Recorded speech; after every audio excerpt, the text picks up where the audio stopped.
Greeting folks, our lesson for today is about being dependable, brought to you by Dr. George Tanis and narrated by Lydia. We all come from different backgrounds. We all have varying pasts. While some people come from loving homes and wonderful families equipped with an abundance of financial resources, some people don't get these luxuries. Many people come from broken homes, and they know what it's like to live with abusive family members without a roof over their heads. But is everyone who has known luxury from the very start able to make the most out of their lives? Do all of these people make it to the list of successful people? The answer is no. Not everyone makes it to the list. But many people who never had a decent home during childhood sit on top of this list. And there is one factor that creates the difference between being successful and being left behind. It is the courage of being dependable. Who are those who are dependable? They take care of their parents, their kids, their spouse, their house, their car, etc. But that's not the kind of dependability we are talking about. We are talking about having the courage to take control of your life, to take responsibility for yourself, to take the steering wheel, stop making excuses, stop drifting through life and decide where you want to go. We are often told to take responsibility for our actions and our life. For every aspect of life, be it career, interpersonal relationships, health, and many more, the same mantras are recited over and over again. So, the question is, why is taking responsibility for our actions so important? What difference does it make? For all living beings, suffering is inevitable. We all suffer at some point in our lives. While some of us prefer to fret and shed tears, some of us confront and address the situation and take command. If we all are made up of the same combination of flesh and blood, why is it that some of us, under the same circumstances, break down and some of us stand strong? When you take responsibility for your actions, you take control. Instead of going back and forth and drifting through life, you become more self-aware, more self-sufficient, you make more informed decisions. You become responsible for yourself and you set better goals. Instead of relying on others or waiting for things to happen for you, you cultivate courage, make firm commitments, you find your purpose, and you lead a meaningful life. You understand that if you won't do anything for yourself, no one else will. Creating your ideal life is only up to you. Consequences of not being dependable. It's easy to find people who cannot commit to anything. They always avoid making decisions, and even if they manage to, they find it incredibly hard to stick to them, and they depend on others to point them in the right direction. Why do you think people do that? Because it's easy to blame people when things go wrong. It's easy to tell people that it was someone else's fault, and it's easy to play the victim card. But is it all worth it? The answer is absolutely no.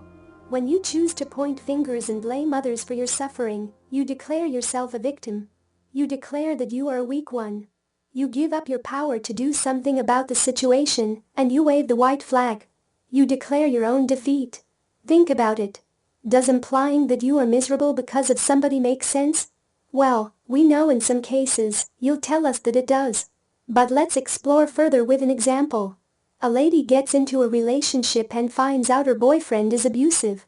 He abuses her verbally, physically, as well as emotionally. The lady decides to put up with his behavior.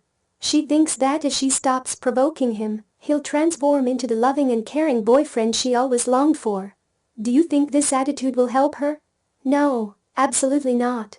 In fact, it will make her situation even worse. She is just finding excuses to keep her relationship alive. She is just putting up with everything because deep down, she is afraid. But imagine if she decides to take responsibility for her life. Imagine if she starts seeking courage instead of excuses. Do you think her situation will improve and she'll be able to find happiness? Many times, we point fingers at people and we blindly put blame on them. We fail to realize that we always have a choice. Responding to a situation in a responsible manner is also a crucial choice. It's a part of being responsible for yourself. When you take responsibility, you choose strength over weakness, guts over fear. You choose firm decisions over excuses. You strive to work hard every day. You start taking good care of yourself and you treat yourself better. You become more aware of yourself and you discover your strengths. How to become more responsible. Many people drift through life, never knowing their ideal destination. When they run into a complex situation, they complain and put blame on others. Taking responsibility of your life is one of the best things you can do for yourself. Taking responsibility not only empowers you, but also gives you a direction. Here are some steps that can help you become more responsible. Stop making excuses and blaming others. When we make excuses and put the blame on others, we cripple ourselves.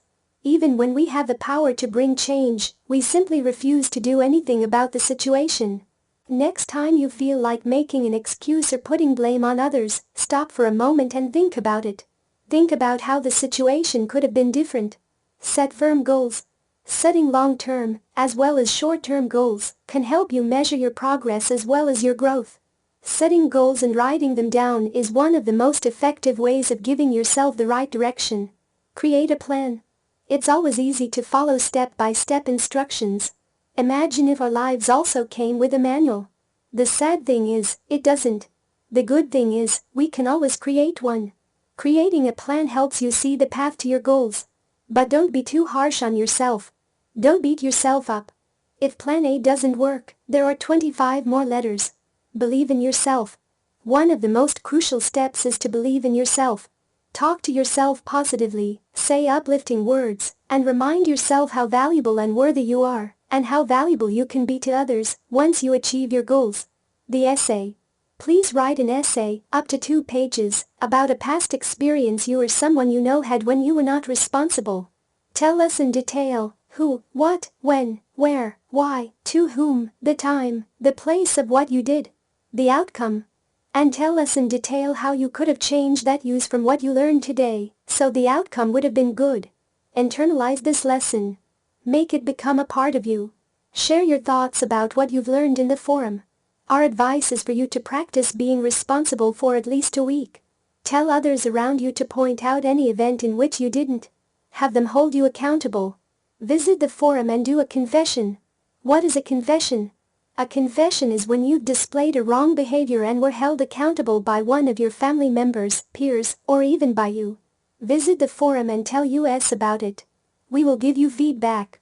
Make sure to watch the video about confession for more details.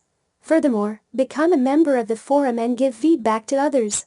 That's how you gain practice in becoming a certified life coach. Read the article?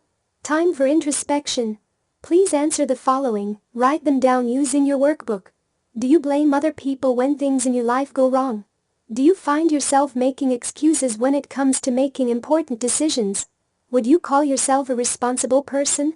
What responsibilities have you taken to make your life better? What are your goals? Where do you see yourself in 5 years? Have you created a plan to achieve your goals? Thank you, George Tannis, PhD. It is time now to move on to the next lesson, zealous.